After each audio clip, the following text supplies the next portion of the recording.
ബംഗ്ലാദേശിൽ നടന്ന അതീവ ഹീനമായ ഒരു സംഭവം പറഞ്ഞുകൊണ്ട് തുടങ്ങാം. 5 വർഷം മുമ്പാണ്. 5 വർഷം മുമ്പ് ഒരു നവരാത്രി കാലത്ത് ഒരു കോമില്ല എന്ന് പറയുന്ന സ്ഥലത്ത് ഒരു നവരാത്രി ദുർഗാപന്തലിൽ ആളുകൾ വന്ന് നോക്കുമ്പോൾ ദുർഗാദേവിയുടെ വിഗ്രഹത്തിൻ്റെ കാലിൻ്റെ താഴെ ഒരു ഖുറാൻ എന്ന് പറഞ്ഞാൽ ഖുറാനിൽ ചവിട്ടി നിൽക്കുന്ന ദുർഗാദേവി. പോരെ, വലിയ കലാപമായി വലിയ 23 ഹിന്ദുക്കൾ കൊല്ലപ്പെട്ടു. 500 ഹിന്ദുക്കളുടെ വീട് കത്തിച്ചു. അപ്പോൾ ഷെയ്ഖ് ഹസീന ഭരിക്കുന്ന സമയമാണ്. സർക്കാർ എന്ത് ചെയ്തു? വിശദമായ അന്വേഷണം നടത്താൻ തീരുമാനിച്ചു. CCTV പരിശോധിച്ചപ്പോൾ അല്ലല്ല, ദൃശ്യങ്ങളുണ്ട്. ഒരു മുസ്ലിം ചെറുപ്പക്കാരൻ വന്ന് ആരുമില്ലാത്ത സമയത്ത് ദുർഗാദേവിയുടെ കാലിൻ്റെ താഴെ ഖുറാൻ വെക്കുകയാണ്. മനഃപൂർവ്വം കലാപമുണ്ടാക്കി ഹിന്ദുക്കളെ കൂട്ടക്കൊല ചെയ്യണം. അതിനു വേണ്ടിയിട്ടാണ് കോമില്ലയിൽ ഈ പരിപാടി നടന്നത്. അന്വേഷണം നടന്നു. ഇവനെ പിടിച്ചപ്പോൾ ഇവൻ പറഞ്ഞു, ബഹാറുദ്ദീൻ എന്ന് പറയുന്ന ഒരാളാണ് എന്നെ ചെയ്യിച്ചത്. 50,000 ടാക്ക തന്നു. അപ്പോൾ പോലീസ് പ്രഖ്യാപിച്ചു ഇയാളുടെ പടമൊക്കെ വെച്ചിട്ട് ബഹാറുദ്ദീനെ പിടിക്കാൻ പറഞ്ഞു. അയാളുടെ വാണ്ടഡ് നോട്ടീസൊക്കെ ഒട്ടിച്ച് നാട് മുഴുവൻ തെരഞ്ഞു. കിട്ടിയില്ല. 2 ദിവസം മുമ്പ് ഒരു സംഭവം ഉണ്ടായി. കൽക്കത്ത, ഇന്ത്യ. തെരുവിലൂടെ ഒരു ഭാര്യയും ഭർത്താവും നടന്നു പോകുന്നു. ഒരാൾ തിരിച്ചറിഞ്ഞു അത് ബഹാറുദ്ദീനാണ്. ബംഗ്ലാദേശിൽ 5 വർഷം മുമ്പ് കാണാതെ പോയ ബഹാറുദ്ദീൻ കൽക്കത്തയിലൂടെ പോന്നു. അയാളെ പ്രത്യേക അന്വേഷണ സംഘം പിടികൂടിയപ്പോൾ അയാൾ ഭാര്യ, മകൻ ഉൾപ്പെടെ 8 പേർ ഈ സംഭവത്തിന് ശേഷം ഇന്ത്യ വന്ന് കൊൽക്കത്തയിൽ ആധാർ കാർഡ്, മറ്റെല്ലാ രേഖകളും, വോട്ടവകാശം വരെ ഉണ്ട്, അവിടെ കഴിയുകയാണ്. ഇതാണ് ഇപ്പോൾ നമ്മുടെ രാജ്യത്തെ അവസ്ഥ. ഇപ്പോൾ ബീഹാറിലെ ഇലക്ഷൻ സംബന്ധിച്ച് നോക്കുമ്പോൾ അഫ്ഗാനിസ്ഥാനിൽ വന്നവർ ബീഹാറിലെ വോട്ടർ പട്ടികയിലുണ്ട്. അതെ അതെ അതെ അതെ അപ്പോൾ ഈ നുഴഞ്ഞുകയറ്റം ഒരു വലിയ പ്രശ്നമാണ്. അപ്പോൾ കോടതിയിൽ ഇപ്പോൾ മമതാ ബാനർജി ഇപ്പോൾ പറയുന്നത് ബംഗാളി പറയുന്നവരെയൊക്കെ മോദി സർക്കാർ പിടിച്ച് പുറത്താക്കുകയാണ്. അപ്പോൾ ഇതുമായി ബന്ധപ്പെട്ട കേസ് സുപ്രീം കോടതി വന്നപ്പോഴത്തേക്ക് സുപ്രീം കോടതി തുഷാർ മേത്ത നമ്മുടെ സോളിസിറ്റർ ജനറൽ ചോദിച്ചു, ഇങ്ങനെ ബംഗാളി പറയുന്നവരൊക്കെ പുറത്താക്കുന്നുണ്ടോ? അങ്ങനെയൊന്നുമില്ല. എല്ലാ നുഴഞ്ഞുകയറ്റം ഒരു വലിയ പ്രശ്നമാണ്. കോടതിയും പറഞ്ഞു നുഴഞ്ഞുകയറ്റം വലിയ പ്രശ്നമാണ്, അത് അനുവദിക്കാനും പറ്റില്ല എന്ന് പറഞ്ഞു. അനുവദിക്കാൻ പറ്റില്ല. നമ്മുടെ വിഭവങ്ങൾ കൊള്ളയടിക്കുന്നു, നമ്മുടെ ഡെമോഗ്രാഫിയിൽ മാറ്റം വരുന്നു, രാജ്യത്തിൻ്റെ സമ്പത്ത് കൊള്ളയടിക്കുന്നു. ഇതൊരു അന്താരാഷ്ട്ര പ്രശ്നമാണ്. അവരെ ഇന്ത്യക്കാരല്ലാത്തവരെ ഐഡന്റിഫൈ ചെയ്ത് പുറത്താക്കണം എന്ന് പറഞ്ഞു സുപ്രീം കോടതി കൃത്യമായിട്ട് പറഞ്ഞു. അപ്പോൾ പ്രശാന്ത് ഭൂഷണോട് ബഹളം വെച്ചു. പ്രശാന്ത് ഭൂഷണോട് തുഷാർ മേത്ത പറഞ്ഞൊരു കാര്യം ചെയ്യും. അപ്പോൾ ഇന്ത്യയിലെ കാര്യം കോടതിയൊക്കെ നോക്കിയിട്ട് നമ്മൾ പക്കായിട്ടാണ് ചെയ്യുന്നത്. നിങ്ങളൊരു കാര്യം ചെയ്യും, ഏറ്റവും കൂടുതൽ ആളുകളെ പുറത്താക്കുന്ന രാജ്യം അമേരിക്കയാണ്, അവിടെ നിങ്ങളുടെ സേവന ആവശ്യമുണ്ട്. പ്രശാന്ത് ഭൂഷൺ അടുത്ത വണ്ടിക്ക് അമേരിക്കയ്ക്ക് പോകുന്നു തുഷാർ മേത്ത പ്രശാന്ത് ഭൂഷണോട് പറഞ്ഞു. മാത്രമല്ല വളരെ പ്രധാനപ്പെട്ട ഒരു പോയിന്റ് തുഷാർ മേത്ത കേന്ദ്ര സർക്കാരിന് വേണ്ടി കോടതി മുമ്പാകെ വെച്ചു. നമ്മൾ ഈ പുറത്താക്കുന്ന ആളുകൾ നോട്ടീസൊക്കെ കൊടുത്ത് അറസ്റ്റ് ചെയ്തിട്ടാണ് വരുന്നത്. അവരാരും കോടതിയിൽ വരുന്നില്ല. പകരം വരുന്നത് ചില സംഘടനകളാണ്. ഇപ്പം മൈഗ്രേറ്റ് ചെയ്ത് വരുന്ന ആളുകളുടെ വെൽഫെയറിന് വേണ്ടി ഒരു സംഘടനയുണ്ട്. ആ സംഘടനയുടെ ആളാണ് പ്രശാന്ത് ഭൂഷൺ വരുന്നത്. ആസാമിലും പ്രശാന്ത് ഭൂഷണാണ്. അപ്പം ഇത്തരം കാര്യങ്ങളൊക്കെ വരുമ്പോൾ ഇതിനു വേണ്ടി ഓരോ സംഘടന ഉണ്ടാക്കുന്നു. സംഘടനയാണ് പരാതിക്കാരൻ. സംഘടനയുടെ വക്കീലിനെയും സംഘടനയുടെ ഭാരവാഹികളെയും പുറത്താക്കുന്നില്ല, ഇന്ത്യക്കാരാണ്.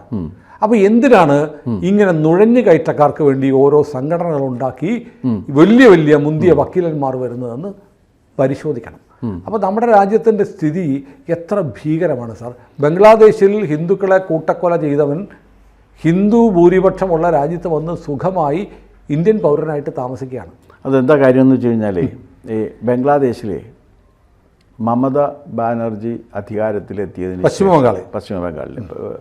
പശ്ചിമ ബംഗാളിൽ മമതാ ബാനർജി അധികാരത്തിലെത്തിയതിന് ശേഷം സംഭവിച്ചിരിക്കുന്ന ഒരു വലിയ ദുരന്തം എന്താണെന്ന് വെച്ച് കഴിഞ്ഞാൽ, ഏത് രാജ്യത്തു നിന്നും കുടിയേറ്റക്കാരായിട്ട് അവിടെ എത്തുന്നവരെ സംരക്ഷണം കൊടുക്കുകയും അവർക്ക് വേണ്ടി നിങ്ങൾ നേരത്തെ പറഞ്ഞ ration card, Aadhaar card, driving licence, election I D തുടങ്ങി എല്ലാം സംഘടിപ്പിച്ചു കൊടുക്കുന്നതിന് ഞാൻ മനസ്സിലാക്കിയെടുത്തോളം കൽക്കട്ട ഗവൺമെൻറ്റിൻ്റെ ഒരു പിന്തുണ അതിന് കാര്യത്തിലുണ്ട്. അല്ലെങ്കിൽ ഇത്രയും പേർക്കൊന്നും വ്യാപകമായിട്ട് കിട്ടില്ല. അല്ല, അവരുടെ വോട്ട് കൊണ്ടാണ് CPM ജയിച്ചുകൊണ്ടിരുന്നത്.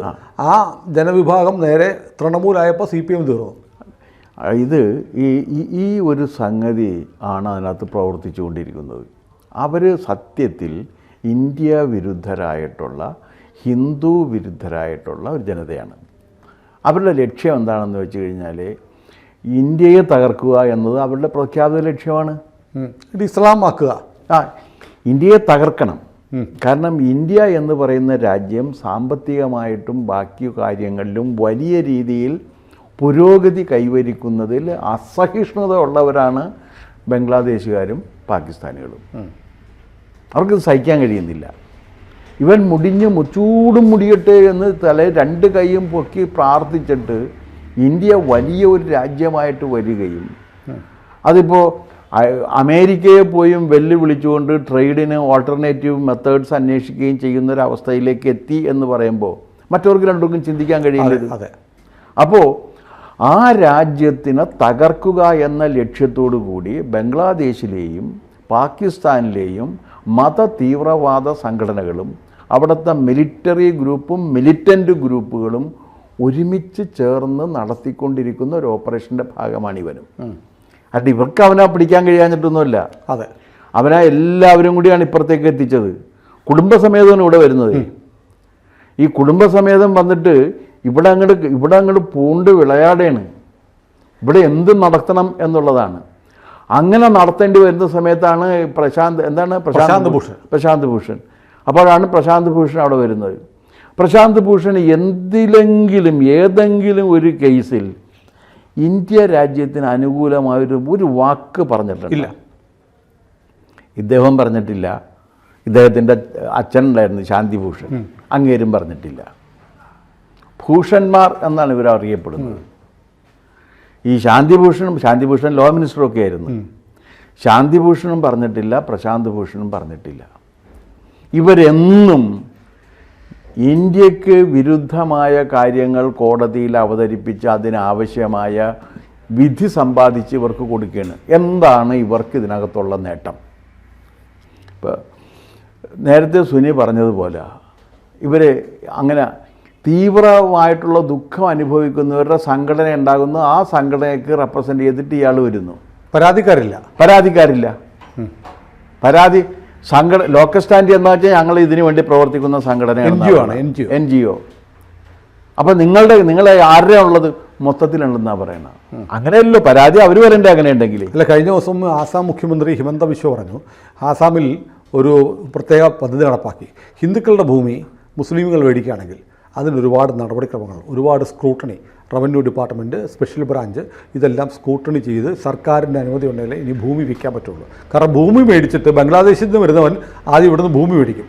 ഭൂമി മേടിച്ച് കഴിഞ്ഞാൽ പിന്നെ ഡോക്യുമെൻ്റായി, പിന്നെ അവൻ പൗരനായി. ആ പരിപാടി നിർത്താൻ പോവുക. അത് ആ കൂട്ടത്തിൽ അദ്ദേഹം മറ്റൊന്ന് പറഞ്ഞു. ഒരു NGO അവിടെ വന്ന് വിദ്യാഭ്യാസ സ്ഥാപനങ്ങൾ, മെഡിക്കൽ കോളേജ്, നഴ്സിംഗ് കോളേജൊക്കെ തുടങ്ങാനായിട്ട് എന്ന് പറഞ്ഞിട്ട് വലിയ തോതിൽ ആസാമിൽ ഭൂമി വാങ്ങിയിട്ടുണ്ട്. അത് കേരളത്തിൽ നിന്നുള്ള NGO ആണ്. അവരവിടെ രാജ്യവിരുദ്ധ പരിപാടികൾ നടത്തിയിട്ടുണ്ട്. ഞാനതിന് നടപടിയെടുക്കാൻ പോവുകയാണെന്ന് പറഞ്ഞു. കേരളത്തിൽ നിന്നുള്ള NGO എന്ന് പറഞ്ഞാൽ മർക്കസാണ്, പേര് പറഞ്ഞില്ല. രണ്ടും ആകാം. Nursing college, engineering college, medical രണ്ടും ആകാം. രണ്ട് വിഭാഗത്തിൽപ്പെട്ട ഒരു ആകാം. പക്ഷേ എന്തൊക്കെയായാലും ശരിയാണ്, ഇതിനൊക്കെ ഒരു അന്ത്യം ഉണ്ടായേ പറ്റൂ. ഇതിങ്ങനെ ഇതൊരു ഫ്രീ ലാൻഡ്, നോമാൻസ് ലാൻഡ് അല്ല. ചില ജഡ്ജിമാർക്ക് നുഴഞ്ഞുകയറ്റത്തിൻ്റെ തലസ്ഥാനമായി ഇന്ത്യയെ മാറ്റാനാണ് പ്രശാന്ത് ഭൂഷൺ ശ്രമിക്കുന്നതെന്നാണ് തുഷാർ മേത്ത സുപ്രീം കോടതി പറഞ്ഞത്. അല്ല, അത് വളരെ കറക്റ്റാണ്. അത് മാത്രമല്ല, ചില ജഡ്ജിമാർക്കും ഈ സൂക്കേടുണ്ട്. കാരണം ഇന്ത്യ ഇതൊരു രാജ്യമല്ലേ, നമുക്ക് അതിർത്തികൾ വേണോ, നമ്മൾ അതിരുകൾക്ക് അപ്പുറത്തേക്കും മാനവികത പോകണ്ടേ? മാനവികക്കാരാ, തനിക്ക് ഈ രാജ്യം വിട്ട് പുറത്തു പോകണമെന്നുണ്ടെങ്കിൽ പാസ്പോർട്ട് വേണം. പാസ്പോർട്ട് എന്താ സൂചിപ്പിക്കുന്നത്? അതിർത്തിയാണ്. അതെ, അതിർത്തിയാണ് പാസ്പോർട്ട്. അമേരിക്കയിൽ പോയിട്ട് എന്തെങ്കിലും ചില്ലറ അവിടെ നിന്ന് അടിച്ചു മാറ്റി കൊണ്ടുവരണമെന്നുണ്ടെങ്കിൽ പാസ്പോർട്ട്, ഇന്ത്യൻ പാസ്പോർട്ട് വേണം. അവിടെ പോയിട്ട് ഇന്ത്യക്കെതിരെ പ്രവർത്തിക്കുക, ഇന്ത്യക്കെതിരെ പ്രസംഗിക്കുക. ഇവിടെ ജനാധിപത്യമില്ല, ഇവിടെ മതേതരത്വമില്ല, ഇവിടെ ന്യൂനപക്ഷങ്ങളുടെ കാര്യം രാജ്യമില്ല, ഇന്ത്യ എന്നൊരു രാജ്യമില്ല, അതൊക്കെ ഒരുപാട് സംഗതികൾ ചേർന്നാണെന്ന് പറയുക. എന്നിട്ട് അവിടെ പോയിട്ട് അവിടെ നിന്ന് ചില്ലറ മേടിച്ചുകൊണ്ട് വരുമ്പോൾ ഇന്ത്യൻ പാസ്പോർട്ടാണ് കാണിക്കുന്നത്.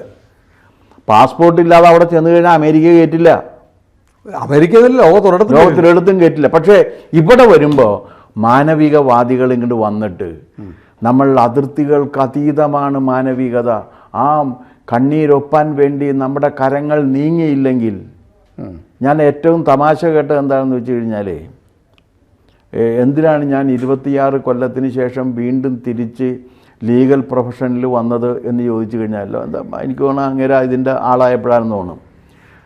കപിൽ സിബൽ ഇതിൻ്റെ എന്താണ് അസോസിയേഷൻ പ്രസിഡന്റ്, മറ്റേ അതിൻ്റെ അസോസിയേഷൻ സുപ്രീം കോടതി ബാർ അസോസിയേഷൻ പ്രസിഡന്റ്, അതിൻ്റെ പ്രസിഡൻ്റ് ആയപ്പോഴാണെന്ന് തോന്നണം. അപ്പോൾ അത് നടത്തിയൊരു പ്രസംഗമാണ്. അപ്പോൾ പറഞ്ഞു, ഞാനിങ്ങനെ ലാഹോറിൽ നിന്ന് ഇവിടെ കുടിയേറി വന്നതാണ്, 2 മുറിയിൽ ഞങ്ങളെല്ലാവരും കൂടി ക്രിസ്ത്യനാണ് കപിൽ സിബൽ. യെസ്, എനിക്കറിയാം. അങ്ങനെ 2 മുറിയിൽ ഞങ്ങളെല്ലാം കൂടി താമസിച്ചാണ്. അത് കഴിഞ്ഞിട്ടാണ് ഞങ്ങളിപ്പോൾ വന്നേക്കുള്ള ഞാൻ വന്നിരിക്കുന്നത് പ്രമാണിമാർക്കും, ഞങ്ങൾ പ്രമാണിമാരല്ല, പ്രമാണിമാർക്ക് വേണ്ടി അവർക്ക് സെർവ് ചെയ്യാനല്ല, സാധാരണക്കാരുടെ വാക്കുകളില്ലാത്തവർക്കും റെപ്രസെൻറ്റേഷൻ ഇല്ലാത്തവരുടെയും റെപ്രസെൻറ്റേറ്റീവായിട്ട് മാറാൻ വേണ്ടിയിട്ടാണ്. 30 ലക്ഷം രൂപയാണ് ഒരു അപ്പിയറൻസിന്, സാധാരണക്കാർക്ക് വേണ്ടിയിട്ട്.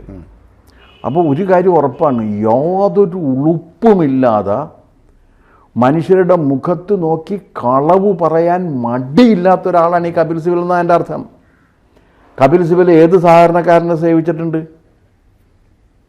ഏത് സാധാരണക്കാരനെ സേവിച്ചേക്കണ? എൻ്റെ അറിവിലില്ല. UPA കാലത്ത് അദ്ദേഹം മന്ത്രിയായി, MP-യും ആയി രാജ്യസഭയിൽ. ഇപ്പോഴാണോ എന്ന് എനിക്കറിയില്ല. ഇപ്പം MP സ്ഥാനം ഉണ്ടോ എന്ന് അറിയില്ല. ഇപ്പം മറ്റങ്ങർക്കാണുള്ളത്, മനു. അതെ, രണ്ടും കണക്കാണ്. എന്നിട്ട് പറയണത് എന്താണെന്ന് വെച്ചാൽ, ഞാൻ തിരിച്ചിങ്ങോട്ട് വന്നത് I am pained of the present degradation of my fraternity എന്നാണ്. ഈ ജുഡീഷ്യറിക്ക് സംഭവിച്ചുകൊണ്ടിരിക്കുന്ന അപജയത്തിൽ വേദന സഹിക്കവയ്യാതെ വന്നതെന്നാണ് പറഞ്ഞ. ജുഡീഷ്യറിക്ക് സംഭവിച്ചുകൊണ്ടിരിക്കുന്ന അപജയത്തിൽ വേദന സഹിക്കവയ്യാതെ ഇദ്ദേഹം ഏത് കേസാണ് പുള്ളി സൗജന്യമായിട്ട് വാദിച്ചിട്ടുള്ള ഒരെണ്ണം പറഞ്ഞു തരൂ. ആർക്ക് വേണ്ടിയിട്ട്? ആർക്ക് വേണ്ടി? ഒരാൾക്ക് വേണ്ടിയും ചെയ്തിട്ടില്ലല്ലോ. ഈ രീതിയിലുള്ള കാപട്യമുണ്ട്. ആ കാപട്യം പറയുന്നവരാണ് ഇങ്ങോട്ട് വരുന്നത്. ഇവരാണ് വന്നുകൊണ്ട് മാനവികത. അതെ അതെ അല്ലെ, അത് പറയുമ്പോൾ മറ്റൊരു കാര്യം കൂടെയുണ്ട്. നമ്മൾ ഈ പറയുമ്പം ഈ നടപടികളൊക്കെ ഉണ്ടാകുമ്പോൾ എനിക്ക് തോന്നുന്നത് കേന്ദ്ര സർക്കാരിൻ്റെ ഭാഗത്തുള്ള ചില വീഴ്ചകളുണ്ട്. ഉണ്ടാകാമെന്ന് പറഞ്ഞാൽ ഉണ്ടാകാനുള്ള കാരണം, എന്നെ കഴിഞ്ഞ ദിവസം ഒരു BSF ജവാൻ വിളിച്ചു. ഈ ബംഗ്ലാദേശിൻ്റെ കാര്യമൊക്കെ നമ്മൾ പല വീഡിയോ ചെയ്തു. ചിലയിടത്തൊക്കെ നമ്മൾ BSFനെ കുറ്റപ്പെടുത്തുന്നുണ്ട്. അപ്പോൾ അദ്ദേഹം പറഞ്ഞു, BSFന് പല പ്രശ്നങ്ങളുണ്ട്. ഒന്ന്, അവിടുത്തെ ഈ അതിർത്തി എന്ന് പറഞ്ഞാൽ ഇങ്ങനെ സിഗ്സാഗ് പോലെ കിടക്കുന്ന അതിർത്തിയാണ്. ഓരോരുത്തരെയും അതിന് മാത്രം പോസ്റ്റ് ചെയ്യാനുള്ള മെന്നില്ല. പിന്നെ മാത്രമല്ല, ഒരു വളവ് കഴിഞ്ഞാൽ അപ്പുറത്ത് എന്താണെന്ന് കാണാൻ പറ്റില്ല. അദ്ദേഹം പറയുന്നത് അതിലൊക്കെ ഉപരി നിങ്ങൾ അറിയേണ്ട ഒരു കാര്യമുണ്ട്. നമുക്ക് പാകിസ്ഥാൻ അതിർത്തിയിൽ ഒരു നുഴഞ്ഞുകയറ്റം വന്നാൽ നമുക്ക് ഫയർ ചെയ്യാനുള്ള അധികാരമുണ്ട്. ബംഗ്ലാദേശ് അതിർത്തിയിലൂടെ ഇപ്പോൾ പാകിസ്ഥാനിൽ നിന്ന് വരുന്നതിനേക്കാളും ഭീകരമായ മയക്കുമരുന്ന്, നുഴഞ്ഞുകയറ്റം, ഭീകരവാദം വരുന്നുണ്ട്. പക്ഷേ BSFന് വെടിവെക്കാൻ അവകാശമില്ല. അതെന്താ പ്രശ്നം? കൊടുത്തിട്ടില്ല. അല്ലാതെ നേരത്തെയുള്ള എന്തോ ഒരു എഗ്രിമെൻ്റ് ഉണ്ടെന്ന് തോന്നുന്നു. ആയിരിക്കാം. പക്ഷേ ബംഗ്ലാദേശ് മാറി. അല്ല, ബംഗ്ലാദേശ് മാറിയെങ്കിലും ആ എഗ്രിമെന്റ് നൾ ആൻഡ് വോയിഡ് ആയിട്ടുണ്ടായില്ല. അപ്പൊ അത് പരിശോധിക്കേണ്ട കാര്യമുണ്ട്. അവർ പറയുകയാണ്, അതായത് എന്താ കാര്യം എന്ന് വെച്ചാൽ, ശ്രീമതി ഇന്ദിരാഗാന്ധിയുടെ കാലത്ത് ആണല്ലോ ബംഗ്ലാദേശ് സെപ്പറേറ്റ് ചെയ്ത്. അപ്പോഴാണ് വംഗബന്ധു മുജീബുർ റഹ്മാൻ വന്നത്. മുജീബുർ റഹ്മാൻ അവരെ അവരെടുത്ത് അവര് മുജീബിനെ കരാറെന്തിന്? ആ കരാറ് റിവ്യൂ ചെയ്യണം. പാകിസ്ഥാന്റെ പ്രോക്സി ആയിട്ട് നിൽക്കുകയാണ് ബംഗ്ലാദേശ്. പാകിസ്ഥാന്റെ എന്നല്ല, ഈ ലോകത്തുള്ള ഇസ്ലാമിക് ടെറർ ഗ്രൂപ്പുകളുടെ പ്രോക്സി ആയിട്ട്. പിന്നെ അപ്പോഴാണ് ഈ ജവാന്റെ ചോദ്യം, അറിയാതെയെങ്കിലും ആത്മരക്ഷയ്ക്കെങ്കിലും ഞങ്ങളിപ്പോൾ വെടിവെച്ചാൽ അത് വലിയ പ്രശ്നമാണ്, നിയമവിരുദ്ധമെന്ന് പറഞ്ഞ് പ്രശ്നം ഉണ്ടാക്കും മമതാ ബാനർജി. ഞങ്ങളുടെ തോക്കുണ്ട്, വെടിവെക്കാൻ അധികാരമില്ല. അത് ആ ട്രീറ്റി മാറ്റണം. ആ ട്രീറ്റി മാറ്റാത്ത എന്താണെന്ന് എനിക്കറിയില്ല കേട്ടോ. അത് നോക്കേണ്ടതാണ്. ആ ട്രീറ്റി ഉള്ളവരെ എനിക്കറിയാം. കാരണം എന്താണ്, ഹമേ തുമേ ബായ് ബായ് എന്നായിരുന്നല്ല. അപ്പം അത് മാറിയിട്ട് എത്ര കാലമായി? ഹമേ തുമേ ബെല്ല. ഒരു വർഷം കഴിഞ്ഞു. കഴിഞ്ഞ വർഷം ഓഗസ്റ്റിലാണ് ബംഗാളിൽ പറയണ സോനാ ബംഗ്ല ഹമേ തുമേ ബെല്ല വെച്ചു. അതെ, sonar Bangla I love you എന്നാണ് പറയണത്. അപ്പോൾ അതുകൊണ്ട് അങ്ങോട്ടും ഇങ്ങോട്ടും ആയിരുന്നു. അപ്പോൾ കേന്ദ്ര സർക്കാർ ഇത്തരം കാര്യങ്ങൾ ബംഗ്ലാദേശിൽ കാവൽ നിൽക്കുന്ന ബംഗ്ലാദേശിന്റെ ഭടന്മാർക്ക് തോക്ക് കാണാനുള്ളതല്ല എന്നുകൂടെ. അല്ല, അത് ആ തീർച്ചയായിട്ടും അങ്ങനെയുള്ള ആ ട്രീറ്റി പരിശോധിക്കേണ്ടതാണ്, അത് റിവ്യൂ ചെയ്യേണ്ടതാണ്. അതെ. കൂടുതൽ വാർത്തകളും വിശേഷങ്ങളും നിങ്ങളിലേക്ക് എത്താൻ ABC മലയാളം സബ്സ്ക്രൈബ് ചെയ്യുക, ബെൽ ബട്ടണും അമർത്തുക.